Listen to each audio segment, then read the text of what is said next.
There's about a 1 acre clover field in here behind me, and the deer bed in these thickets all around that clover field, and they'll stage out in that field. And there's an open gate right down here to my left. It's only about 15 yards away. The stand I'm going to talk about this week is one that we call the cabin field.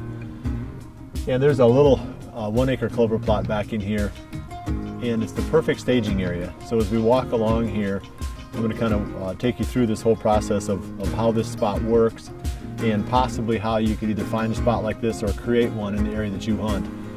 First point being, there's a big field right here that I'm standing in. I'm in the back corner of it, and this is what I would call more of a nighttime feeding area for the deer. Primarily, this is the kind of spot where they're working toward in the evenings, in the nighttime, because they'll be out here feeding during the night. So they're going to come from their bedding areas, they're going to work towards these bigger feeding areas. So that's the first step. If you've got a situation like that, then you have the potential to create a staging area between the spots where they're bedding and these final destinations that they're going to at night. So now I'm going to take a closer look at how this sets up. The stand itself is in a tree, it's about 15 yards from this little opening in the corner of this small 1 acre food plot.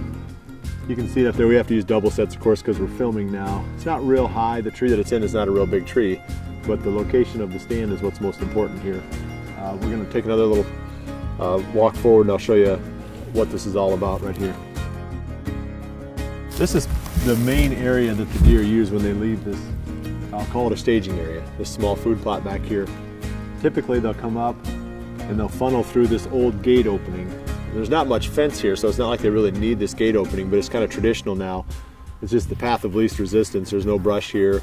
The deer funnel right through this opening. You can see there's quite a few trails coming through here still. So having this kind of a place where they're concentrated when they leave the small feeding area or the small staging area, I think that's important, because you want to know, you kind of want to have an idea of where they're coming from and where they're going to, so you can set your stand in a spot where you can sneak out of there at the end of legal shooting time. And I'll talk about that a little bit more.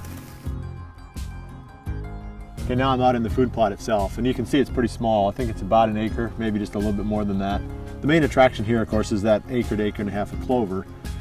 And the tree stands up here to my right.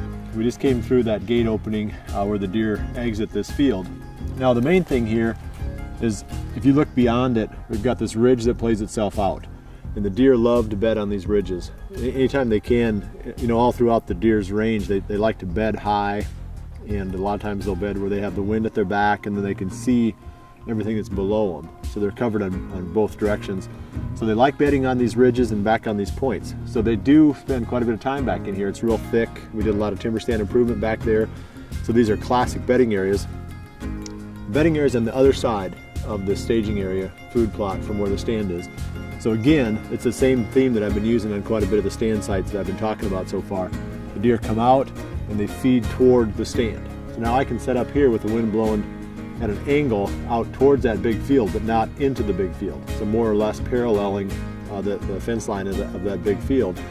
So the deer work their way past, they come through this gate opening, they're out there after dark, they've worked their way off into the distance.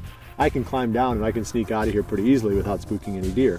Whereas if this was the primary feeding area for the deer, they're probably going to be spending time in here and hanging out in here until full dark. In this case, because it's more of a transition area or a staging area, they come in here, they mill around during the daylight, spend quite a bit of time here actually, especially during the rut. The bucks will pop out there sometimes an hour before the end of legal shooting time, and they work their way out, as time, as the evening starts to fade, they work their way out into the bigger feeding areas. We've got probably 3 or 4 spots like this on the farm.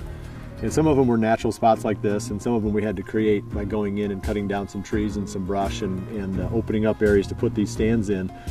But the lesson here is the most important thing is location, and that is you're between the bedding area and the feeding area, and you're creating the staging area in between.